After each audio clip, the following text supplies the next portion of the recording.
Lalu yang ke-9 adalah kreatif dan inovatif. Itu menjadi advokat.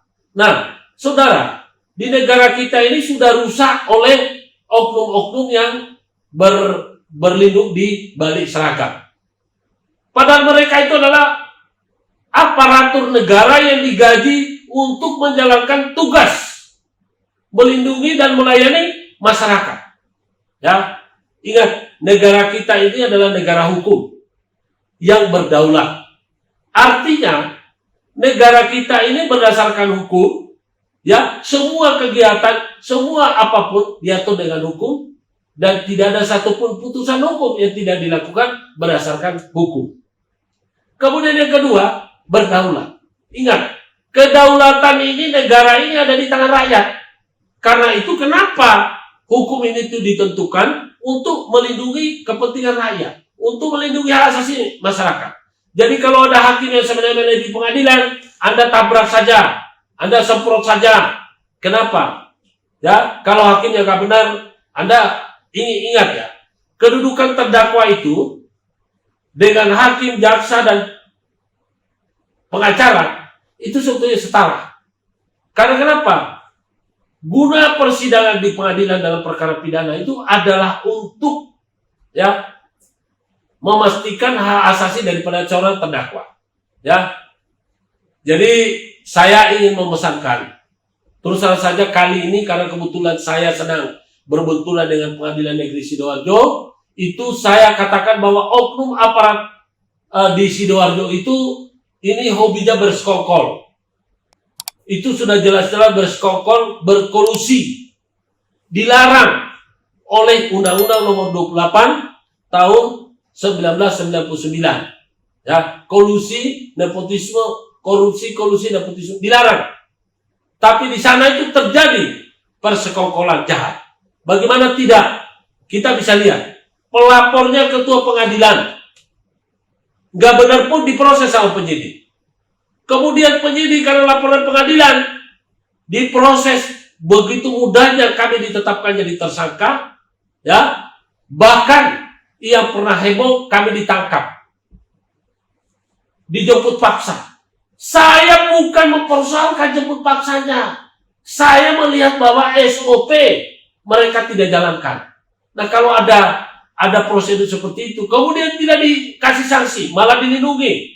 Kasatnya bilang sudah sesuai prosedur. Humasnya Polda Jatim mengatakan sudah sesuai prosedur. Bagaimana Pak mau sesuai prosedur? Inilah yang membuat polisi-polisi itu tambah banyak yang nggak benar. Karena dilindungi. Ya, bagaimana mungkin Anda bisa melindungi? Ini pembohongan publik. Tidak pernah ada yang namanya sesuai prosedur.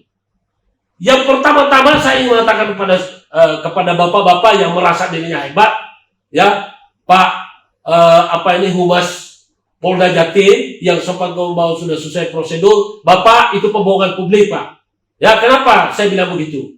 Ya, itu tidak ada kata-kata panggilan pertama kami tidak hadir. Kami sudah datang.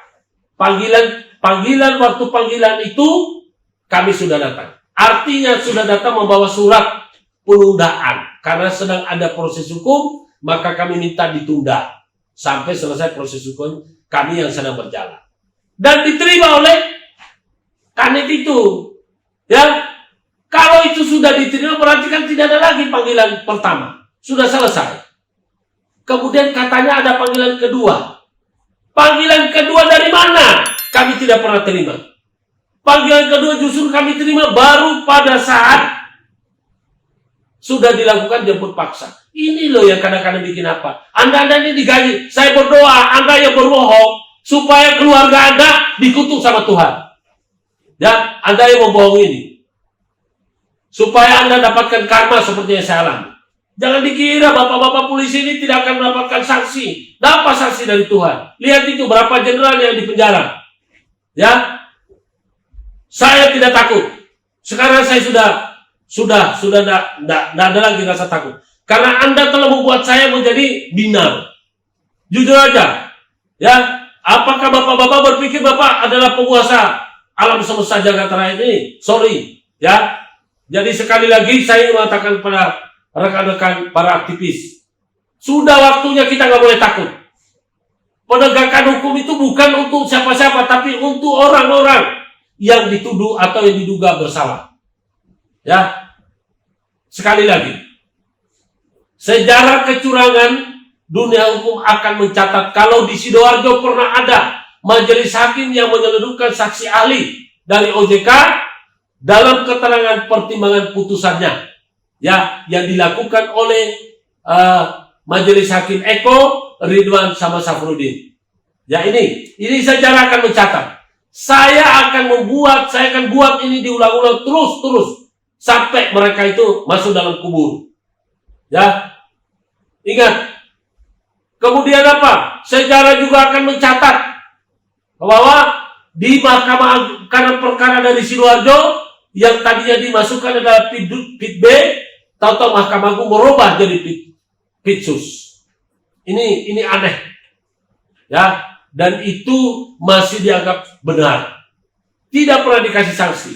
Bahkan perkara yang sudah jelas-jelas salah itu mestinya majelis hakim mempertimbangkan bahwa batalkan putusan Pengadilan Negeri Sidoarjo, tapi itu juga dibatalkan dalam pertimbangan kasasi. Dikuatkan dengan menambahkan bahwa itu Pitsus. Inilah bahayanya negara kita. Ya, orang-orang itu berpikir mereka akan hidup selamanya. Ingat, Anda sedikit saja melakukan kesalahan, Tuhan mencatat, Tuhan Maha Tahu. Ya, kemudian sejarah juga akan mencatat bahwa kepolisian, penyidik Polres Sidoarjo pernah membuat yang namanya melegalisir ijazah, ya, fotokopi ijazah tanpa membawa aslinya. Ini. Kemudian ada juga penyidik Polres Sidoarjo yang melakukan penjemputan paksa dengan mengatasnamakan bahwa penjemputan paksa atau penangkapan itu atas dasar rekomendasi dari Kompolnas dan Propam Mabes Polri. Ini sejarah akan mencatat. Saya akan buat supaya ini selalu diingat-ingat. Jadi sekali lagi, saya ngomong ini bersemangat sekali di awal puasa, karena saya menginginkan supaya ada hukum karma bagi mereka.